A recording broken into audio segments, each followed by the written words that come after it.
Episode 1 की starting में grandpa पूछते हैं ग्रैंडमा से कि क्या यहाँ पे कोई ऐसी चीज़ है जो वो करना चाहती अगर वो वापस से यंग हो पाती। ये सुनकर के ग्रैंडमा कहती हैं कि आखिर वो ऐसा क्यों पूछ रहे हैं। तो ग्रैंडपा बताते हैं ऐसा इसलिए क्योंकि वो लोग जब यंग थे तो वो बहुत ही गरीब थे, तो वो उन्हें हनीमून पे भी नहीं ले जा पाए थे। ये सुनकर के ग्रैंडमा कहती हैं कि वो बस उनसे ऐसे ही बात करना चाहती हैं जैसे वो अभी कर रहे हैं। जिसके बाद वो लोग जाने लगते हैं उस एप्पल ट्री के पास जो उन्होंने लगाया था अपनी वेडिंग के लिए, ताकि वो लोग अच्छे से अपनी वेडिंग को सेलिब्रेट कर सकें। और उस ट्री को लगाए हुए उन्हें 60 साल हो गए हैं, लेकिन वो एप्पल ट्री टाइफून की वजह से टूट गया था, जिसे उन्होंने बाद में ठीक किया और वो वापस से ग्रो करने लगा। तभी ग्रैंडमा दिखाती हैं ग्रैंडपा को कि उस ट्री के ऊपर कुछ है और वो असल में गोल्डन एप्पल रहता है। जिसके बाद ग्रैंडपा जा करके अपने फेस को वॉश करते हैं और सोचते हैं कि वो लोग काफ़ी ज़्यादा ही पुअर थे और साथ ही साथ बहुत ही बिजी भी, लेकिन ग्रैंडमा ने उनका बिल्कुल भी हाथ नहीं छोड़ा। ऐसे काफ़ी सारे कपड़े होंगे जो वो पहनना चाहती होंगी, लेकिन वो उन्हें नहीं पहन पाई। इन्हीं सारी के सारी चीज़ों को सोचते हुए उनकी आंखों से आंसू आ जाते हैं और फिर वो अपना चेहरा देखते हैं शीशे के अंदर और उनका चेहरा वापस से यंग हो गया था। ये देख करके वो दौड़ते हुए जाते हैं ग्रैंडमा के पास, लेकिन फिर वो देखते हैं कि ग्रैंडमा भी यंग हो गई हैं। जिसके बाद ग्रैंडपा काफ़ी जोश के साथ कहते हैं ग्रैंडमा से हनीमून पे चलने के लिए, जो सुनकर के ग्रैंडमा काफ़ी ज़्यादा हैरान हो जाती हैं। जिसके बाद हमें दिखाया जाता है कि वहाँ पे उनकी ग्रैंड डॉटर आ जाती है और अपने ग्रैंडफादर और ग्रैंडमदर को ढूंढने लगती है। वो लोग बाहर गार्डनिंग कर रहे थे, लेकिन जैसे ही वो उन्हें ग्रीट करती है और उनका चेहरा देखती है, वो काफ़ी ज़्यादा ही शॉक्ड हो जाती है और उसे कुछ भी समझ में नहीं आ रहा था। आगे हमें दिखाया जाता है कि उनकी ग्रैंड डॉटर जिद कर रही रहती है कि ग्रैंडपा अपने बालों को न काटें, जो सुनकर के ग्रैंडपा कहते हैं अगर मेरी ग्रैंड डॉटर ये चाहती है तो मैं अपने बालों को बिल्कुल भी नहीं काटूंगा। फिर वो ग्रैंडमा से कहते हैं कि हमारी ग्रैंड डॉटर कभी भी मेरे पास पहले ऐसे नहीं बैठती थी। ग्रैंड डॉटर फिर पूछती है ग्रैंडमा से कि क्या वो ग्रैंडपा को रख सकती है, तो फिर ग्रैंडमा उसे साफ साफ मना कर देती हैं। जिसके बाद ग्रैंड डॉटर वहाँ से जाने लगती है और अपने फादर को बताती है कि ग्रैंडपा और ग्रैंडमा यंग हो गए हैं। ये सुन करके उसके फादर पूछते हैं कि मीनो, आखिर तुम ये क्या बात कर रही हो। मीनो ने ग्रैंडपा से आइडल वाले काफी सारे पोज भी कराए थे। जिसके बाद हमें दो बूढ़े लोगों को दिखाया जाता है जो बात कर रहे थे कि शोजो और इने आजकल यहाँ पे नहीं आते हैं। तो फिर एक दूसरा इंसान बताता है कि असल में इने की तबीयत खराब है और इस उम्र में ये सारी चीजें तो होती ही रहती हैं। फिर वो लोग सोचने लगते हैं कि उन दोनों लव बर्ड को पार्क के अंदर न देखना काफी ज्यादा ही सैड होगा, ऐसा उन्हें लग रहा था। लेकिन ग्रैंडपा तो अब पहले से कई गुना ज़्यादा फिट रहते हैं और बहुत ही अच्छी तरीके से स्पोर्ट्स खेल ले रहते हैं, जिसे देख करके दूसरी ग्रैंडमाज उन्हें चीयर कर रही रहती हैं। जिसे देख करके उन ग्रैंडमा के हस्बैंड्स कहने लगते हैं कि वो लोग अब शोजू से नहीं जीत सकते, क्योंकि उन्हें लगा ही नहीं था कि शोजू और उसकी वाइफ यंग हो जाएंगे। तभी हमें दिखाया जाता है ग्रैंडमा को, जो कि आकर के उन लोगों को टी देती हैं, जिसे लेते हुए वो लोग काफ़ी ज़्यादा ही घबरा रहे रहते हैं और खुद के ऊपर ही टी गिरा लेते हैं। तो फिर ग्रैंडमा वहाँ पे से जा करके टावल ला के उन्हें देती हैं साफ़ करने के लिए। ग्रैंडमा को इस तरीके से देखने से उनको तो लगा था कि उनका दिल धड़कना ही बंद कर देगा। फिर हमें एक पास्ट का सीन दिखाया जाता है जहाँ पे ग्रैंडपा के बेटे उन्हें समझा रहे रहते हैं कि उन्हें यहाँ पे से उनके साथ रहने के लिए चलना चाहिए, ताकि वो अपनी ग्रैंड डॉटर के पास रह सकें। और साथ ही साथ वो लोग काफ़ी बूढ़े हो गए हैं, तो वो चाहते हैं कि वो उनका ख्याल रख पाएँ। ग्रैंडपा कहते हैं कि मैं तुम्हारे लिए भी ये नहीं कर सकता, क्योंकि ये ज़मीन हमारे एंसेस्टर्स की है, उन्होंने इसे कई सौ सालों तक प्रोटेक्ट किया है और मुझे पता है कि तुम्हें कैसा लग रहा है, लेकिन मैं फिर भी इस जगह को नहीं छोड़ सकता। ग्रैंडमा फिर अपनी डॉटर इन लॉ कायदे से सॉरी कहती हैं, क्योंकि ग्रैंडपा काफ़ी ज़्यादा ही ज़िद्दी हैं। कायदे कहती हैं कि नहीं, ऐसी कोई बात नहीं है। फिर वो ग्रैंडमा से पूछती हैं कि आखिर उनका क्या करने का मन है। ये सुनकर के ग्रैंडमा कहती हैं कि अगर वो ग्रैंडपा के साथ रह सकती हैं तो उनको कुछ भी चल जाएगा। जिसके बाद हमें दिखाया जाता है कि कायदे सारे इंग्रेडिएंट्स को खरीद करके मार्केट से आ जाती हैं और वो सोच रही थी कि मदर बहुत ही कमाल की हैं और शायद यही एक्सपीरियंस का डिफरेंस होता है, क्योंकि कोई भी उनके प्यार के बीच में नहीं आ सकता। तभी वो ग्रैंडपा को देखती हैं और काफ़ी ज़्यादा ही हैरान हो जाती हैं। ग्रैंडपा उन्हें बताते हैं कि असल में ग्रैंडमा एक कम्युनिटी सेंटर की मीटिंग के अंदर गई हुई हैं और फिर चीज़ें थोड़ी सी ऑकवर्ड हो जाती हैं। तो फिर कायदे कहती हैं कि उन्हें टॉयलेट जाना है। और वो टॉयलेट के अंदर आकर के सोचने लगती हैं कि उन्हें नहीं लगा था कि उनके फादर इतने ज़्यादा हैंडसम होंगे, और उन्हें नहीं समझ में आ रहा कि उन्हें आगे क्या करना चाहिए। शायद उन्हें सबसे पहले अपने हस्बैंड को इसके बारे में बताना चाहिए। और दूसरी ओर कम्युनिटी सेंटर के अंदर ग्रैंडमा को कुछ अजीब सा महसूस होता है। आगे में पता चलता है कि कायदे भी मीनू की तरह ही आइडल्स की काफी बड़ी फैन है। फिर हमें ग्रैंडपा के बेटे योशियाकी को दिखाया जाता है, जो कि कहते हैं कि वो इन सारी चीजों के ऊपर बिलीव ही नहीं कर पा रहे। योशियाकी फिर मीनू से कहते हैं कि तुमने मेरे फादर से अपने बॉयफ्रेंड की एक्टिंग कराई। ये सुन करके मीनू कहने लगती है कि ग्रैंडपा मुझे अच्छे से समझते हैं, आपकी तरह नहीं।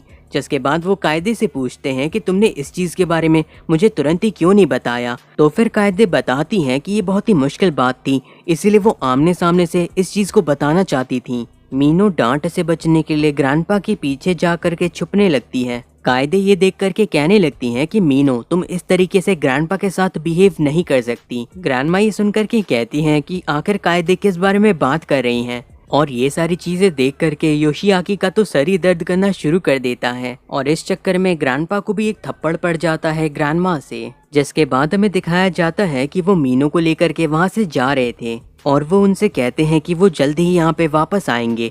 तो फिर वहाँ पे ग्रैंडमा उनके सर को थपथपाती हैं और कहती हैं योशियाकी जब से बड़े हो गए हैं तब से उन्हें किसी ने प्रेज नहीं किया ना। और ये देख करके योशियाकी को अपना बचपन याद आ जाता है।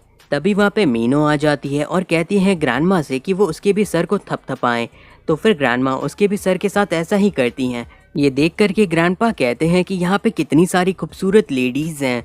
तो फिर ग्रैंडपा को डांटने लगती हैं कि वो सिर्फ और सिर्फ उन्हें ही देख सकते हैं। आगे हमें दिखाया जाता है कि वहाँ पे एक स्पोर्ट्स फेस्टिवल होने वाला था, लेकिन सबसे बड़ी प्रॉब्लम ये है कि यहाँ पे ज़्यादा यंग लोग नहीं रहते और बूढ़े लोगों को हार्ट अटैक आने का खतरा रहता है, और इसी वजह से वो लोग जीत भी नहीं सकते और उन लोगों को शायद सिर्फ और सिर्फ विड्रॉ करने की कोशिश करनी चाहिए। तभी वहाँ पे शोजो आ जाते हैं, जिन्हें देख करके सभी लोग काफ़ी ज़्यादा ही हैरान हो जाते हैं और उनकी पूजा करनी शुरू कर देते हैं। शोजो ये सारी चीज़ें देख करके सोचने लगते हैं कि क्या इन लोगों ने मुझे बेवकूफ़ बनाया, क्योंकि वहाँ पे उन्हें इसके बारे में कुछ भी नहीं पता था। जिसके बाद हमें दिखाया जाता है स्पोर्ट्स डे का दिन, जहाँ पे उनके राइवल आ गए थे और वो उन्हें ताना मारते हैं कि तुम्हारे यहाँ तो कोई भी 50 से कम का है ही नहीं, तो ज़रूर इस बार भी हम ही लोग जीतेंगे। जिसके बाद वो अपने ग्रैंड सन्स को दिखाते हैं, जिनमें से एक का नाम इगाराशी शोटो रहता है और दूसरे का नाम इगाराशी डाइकी। एक सॉकर टीम का एस रहता है और दूसरा बेसबॉल टीम का कैप्टन। जहाँ पे वो दोनों ग्रैंडसन कह रहे रहते हैं कि क्या उन्हें बूढ़े लोगों के खिलाफ कम्पीट करना होगा। तो उनके ग्रैंडफादर कहते हैं नहीं, ये सब तो सिर्फ मजे के लिए है, वैसे भी यहाँ पे कोई मुकाबला ही नहीं। ये सुनकर के ग्रैंडपा के साइड के लोग कहने लगते हैं कि इस बार हमारे पास भी एक सीक्रेट वेपन है और उस सीक्रेट वेपन का नाम साइटस है। ये सुनकर के वो कहते हैं कि ये बहुत ही बेकार मजाक था। तो वो कहते हैं नहीं, वो पूरी तरीके से सीरियस हैं। तभी वहाँ पे ग्रैंडपा और ग्रैंडमा आ जाते हैं और कहते हैं कि वही साइटस है, जिसे देख करके अपोजिट साइड के लोग काफी ज्यादा हैरान होते हैं और उनकी टीम के लोग काफी ज्यादा ही खुश। जिसके बाद पहला गेम शुरू हो जाता है, जिसमें उन्हें रस्सी को खींचना रहता है। जो ग्रैंडसन्स रहते हैं वो ये देख के काफी हैरान रहते हैं कि उनके इतने जोर लगाने पे भी अपोजिट टीम वाले लोग टिके हुए हैं। लेकिन फिर भी शोजो को समझ में आ जाता है कि भले ही वो लोग टिके हुए हैं, लेकिन फिर भी वो लोग धीमे धीमे करके दूसरी साइड खींचते जा रहे हैं। वो अपनी पूरी ताकत लगा रहे रहते हैं, लेकिन फिर भी ये काफ़ी नहीं होता। दूसरी साइड हमें दिखाया जाता है कि जो ग्रैंडमा रहती हैं वो भी चीयर करने वाली रहती हैं ग्रैंडपा के लिए। उन्हें पहले तो ये काफ़ी ज़्यादा ही एम्बैरेसिंग लग रहा था, लेकिन वो जीतने के लिए ऐसा करने के लिए तैयार हो जाती हैं। उनको चीयर करता देख करके जो शोजो रहते हैं उनके अंदर अलग ही ताकत आ जाती है और बाकी के सारे ग्रैंडपास के अंदर भी। जिसके बाद वो अपनी पूरी ताकत से खींचते हैं और जीत जाते हैं। शोतो और डाइकी ये देख करके काफी ज्यादा ही हैरान होते हैं और मेना मिनाची साइड के लोग काफी ज्यादा ही खुश होने लगते हैं। जिसके बाद हमें दिखाया जाता है कि ग्रैंडमा को दूसरे लोग बता रहे रहते हैं कि आदमी कितने ज्यादा ही सिंपल होते हैं, और ग्रैंडमा भी अपने मन के अंदर सोचने लगती हैं तो क्या ग्रैंडपा को इस तरह की चीजें पसंद है। दाइकी और शोतो के ग्रैंडपा ने अभी तक हार नहीं मानी थी और वो कहते हैं कि उन्हें अगली रेस को जीतना ही होगा। शोतो और डाइकी ने भी सोच रखा था कि वो इस बार जीत करके पिछली बार की हार का बदला लेंगे। जिसके बाद वो दोनों पूरी ताकत के साथ दौड़ना शुरू कर देते हैं और काफ़ी ज़्यादा ही आगे आ जाते हैं। उन दोनों का कोऑर्डिनेशन काफ़ी अच्छा रहता है, भले ही थोड़ा बहुत मिस मैच हो, क्योंकि वो दोनों ही काफ़ी ज़्यादा पसंद करते हैं स्पोर्ट्स को। उनके ग्रैंडपा भी ये देख करके काफी खुश रहते हैं और कहने लगते हैं इन दोनों भाइयों ने एक दूसरे के साथ 10 साल तक स्पोर्ट्स खेला है, इस वजह से ये एक दूसरे की रिदम को अच्छी तरीके से जानते हैं। दूसरी तरफ शोजो और इने ने तो दौड़ना ही शुरू नहीं किया क्योंकि उनकी टीम के लोग काफी ज्यादा ही स्लो थे। डाइकी और शोतो जीतने ही वाले रहते हैं, लेकिन तभी वो लोग हैरान हो जाते हैं क्योंकि शोजो और इने बहुत ही तेजी के साथ दौड़ते हुए उनसे आगे निकल जाते हैं। सभी लोग ये देख करके काफी हैरान रहते हैं क्योंकि उनकी रिदम बिल्कुल परफेक्ट रहती है और उन दोनों को देख करके लग रहा था कि उनके पैर एक दूसरे से बंधे ही नहीं हैं। शोजो अपने मन में सोचते हैं कि वो ऐसा इसलिए कर पा रहे हैं क्योंकि उन्हें पहले से ही ग्रैंडमा की सारी मूवमेंट्स के बारे में पता है। और वहीं पे इन्हें सोच रही रहती हैं कि ग्रैंडपा अपनी रनिंग की स्पीड को उनके हिसाब से एडजस्ट कर रहे हैं, जो कि उन्हें काफी ज्यादा ही अच्छा लग रहा है। दौड़ते दौड़ते डाइकी और शोतो गिर जाते हैं और ग्रैंडपा और ग्रैंडमा रेस को जीत जाते हैं और वो दोनों बाकी के सारे गेम्स के अंदर भी बहुत ही अच्छा परफॉर्म करते हैं, जिससे उनकी टीम बहुत ही आसानी से जीत जाती है। ये देख करके डाइकी, शोतो और उनके ग्रैंडपा काफी उदास रहते हैं। शोतो सोचने लगता है कि अब हमें समझ में आ रहा है कि दुनिया सच में बहुत ही ज्यादा बड़ी है और अगर वो इस तरह के स्पोर्ट्स फेस्टिवल के अंदर अच्छा परफॉर्म नहीं कर पा रहे तो वो आगे के कॉम्पिटिशन्स के अंदर क्या करेंगे। ये देख करके उनके ग्रैंडपा काफी गुस्सा होने लगते हैं शोजो के ऊपर और कहते हैं कि 70 साल पहले तुमने मुझसे इने को छीन लिया था और अब तुमने मेरे ग्रैंडसन्स की हंसी को भी ले लिया। जिसके बाद वो अपने ग्रैंडसन्स को दिलासा देते हैं कि वो लोग अगले साल भी जीत सकते हैं। तभी वहाँ पे इने आकर के उन्हें हेलो कहती हैं। ये देख करके उनके ग्रैंडपा कहते हैं कि आखिर वो यहाँ क्या कर रही हैं। ग्रैंडमा बताती हैं कि असल में शोजो काफी ज्यादा ही बिजी हैं। जिसके बाद हमें दिखाया जाता है कि सारी ग्रैंडमा शोजो को खाना खिला रही रहती हैं। इने फिर बताती हैं कि उन्होंने सभी के लिए खाना बनाया था, तो क्या वो ये खाना खाना चाहते हैं। जिसके बाद वो लोग खाना खाते हुए बात करने लगते हैं और इने को पता चलता है कि इगाराशी की वाइफ मिसाको की 3 साल पहले ही डेथ हो गई थी। इगाराशी फिर बताते हैं कि मिसाको बहुत ही ज्यादा सेल्फ सेंटर्ड थी, लेकिन उसकी वजह से ही मुझे ये दोनों क्यूट ग्रैंडसन्स मिले हैं। इन्हें ये सुन करके हंसने लगती हैं और कहती हैं कि तुम्हारे ग्रैंडसन्स बिल्कुल तुम्हारे जैसे ही दिखते हैं जब तुम यंग थे, और इससे मुझे वो टाइम भी याद आ रहा है जब तुमने मुझसे कन्फेस किया था अपनी फीलिंग्स को। ये बात सुन करके इगाराशी के ग्रैंडसन्स काफी ज्यादा ही हैरान होते हैं और इगाराशी कहने लगते हैं इन्हें ये बात तुम्हें बताने की जरूरत नहीं थी। और मन ही मन इगाराशी के ग्रैंडसन्स भी समझ जाते हैं कि इसीलिए इगाराशी हमेशा ही शोजो और बाकी के सभी लोगों से लड़ने की कोशिश करते रहते हैं। वहाँ से जाते हुए इन्हें उनके ग्रैंडसन से कहती हैं कि वो लोग इस तरीके से हार मान के नहीं बैठ सकते, उन्हें अगले साल फिर से कोशिश करनी चाहिए। ये बात सुन करके दोनों ही ग्रैंडसन सोचने लगे हैं कि इन्हें तो सच में बहुत ही कमाल की हैं, शायद इसीलिए ग्रैंडपा उनका दिल नहीं जीत पाए। और उनकी ये बात सुन करके इगाराशी काफी ज्यादा ही गुस्सा होने लगते हैं। जिसके बाद हमें काफी पहले का सीन दिखाया जाता है जहाँ पे शोजो और इने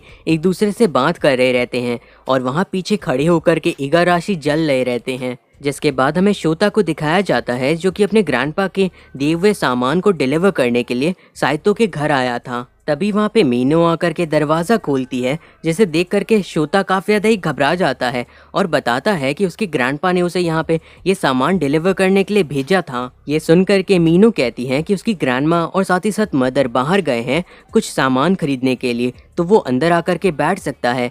शोता उसकी बात को मान जाता है, लेकिन वो अंदर आने के बाद काफी ज्यादा ही घबरा रहा था क्योंकि वो बिना सोचे समझे ही अंदर आ गया था। मीनो फिर कहने लगती है तुमने भी स्पोर्ट्स फेस्टिवल में हिस्सा लिया था ना, ये दुनिया कितनी छोटी है। जिसके बाद शोता सोचने लगता है कि मीनो पूरे क्लास में ही बहुत ही फेमस है और वो उससे अच्छे से बात नहीं कर सकता, तो वो फैसला करता है फ़ोन को निकाल करके अपने मन को डाइवर्ट करने का।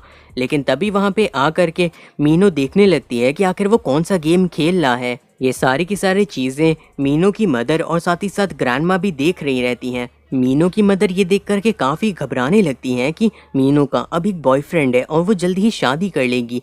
ये सुन करके ग्रैंडमा कहती हैं कि अभी तो उन लोगों ने डेट करना भी नहीं शुरू किया और कायदे कुछ ज़्यादा ही सोच रही हैं।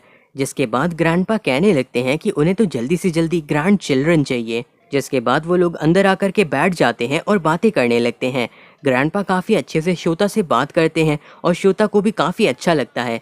लेकिन वहाँ पे जो ग्रैंडमा और कायदे रहते हैं वो उसे काफ़ी ज़्यादा ही घूर रहे रहते हैं, जिससे वो डरने लगता है। तभी मीनो बताने लगती है कि शोता असल में सॉकर टीम का एस है और सारे लोग उसी के ऊपर डिपेंड करते हैं जीतने के लिए। शोता ये सुनकर के कहता है कि मीनो को उसकी इतनी तारीफ करने की जरूरत नहीं है।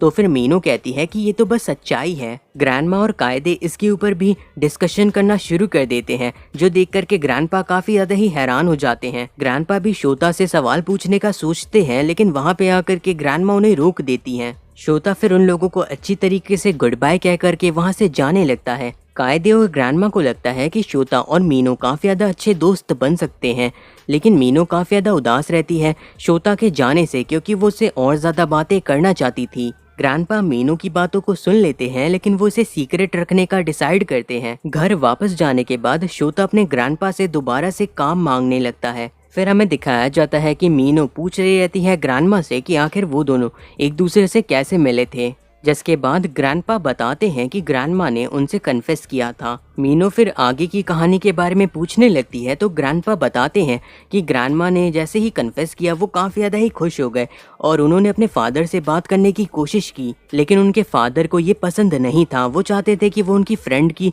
बेटी से शादी करें। ये सुन करके मीनो काफ़ी ज़्यादा ही हैरान होती है, तो ग्रैंडमा बताती हैं कि पहले के टाइम पे ऐसे ही होता था। जिसके बाद ग्रैंडपा बताते हैं कि इसकी वजह से उन्हें अपने फादर से फाइट करनी पड़ी और उन दोनों ने एक दूसरे को पंच भी किया था। लेकिन थोड़े टाइम बाद उन्होंने भी हार मानने का सोचा, लेकिन ग्रैंडमा ने ही उन्हें हिम्मत दी। और पहले तुम्हारी ग्रैंडमा भी बहुत ही ज़्यादा कूल थी। ये सुनकर के मीनो कहती है कि आखिर ग्रैंडमा ने ऐसा क्या किया था। तो ग्रैंडपा बताते हैं कि उन्होंने उस लड़की को ढूंढ निकाला जिससे उनकी शादी तय हुई थी और उसे वहाँ पे जा कर के धमकी दी। ये सुनकर के ग्रैंडमा बताती हैं कि वो लड़की भी किसी और को पसंद करती थी, तो वो अपने आप ही पीछे हट गई। ये सुनकर के मीनो कहने लगती हैं कि क्या ग्रैंडमा उसे ये सारी चीजें दिखा सकती हैं। ग्रैंडमा कहती हैं कि ये बहुत ही ज्यादा एम्बैरेसिंग होगा, लेकिन वहाँ पे मीनो उनसे काफी ज्यादा ही रिक्वेस्ट करने लगती हैं और फिर वो देखती हैं कि जो ग्रैंडपा है वो भी उनकी तरफ काफी उम्मीद भरी नजरों से देख रहे हैं, तो फिर वो भी मान जाती हैं। जिसके बाद ग्रैंडमा कहती हैं मीनो से तैयार होने के लिए और उसके चेहरे को पकड़ करके कहती हैं कि वो कभी भी उसे अपने प्यार को ले जाने नहीं देंगी। ये देख करके मीनो और ग्रैंडपा दोनों ही काफ़ी ज़्यादा ही हैरान होते हैं और काफ़ी खुश भी हो जाते हैं। मीनो फिर ग्रैंडमा को पकड़ करके कहने लगती है कि वो ग्रैंडपा को काफ़ी पसंद करती है, लेकिन वो ग्रैंडमा को भी पसंद करती है। जिसके बाद वो ग्रैंडमा को हग करती है, जिसे देख करके ग्रैंडपा भी जेलस होने लगते हैं।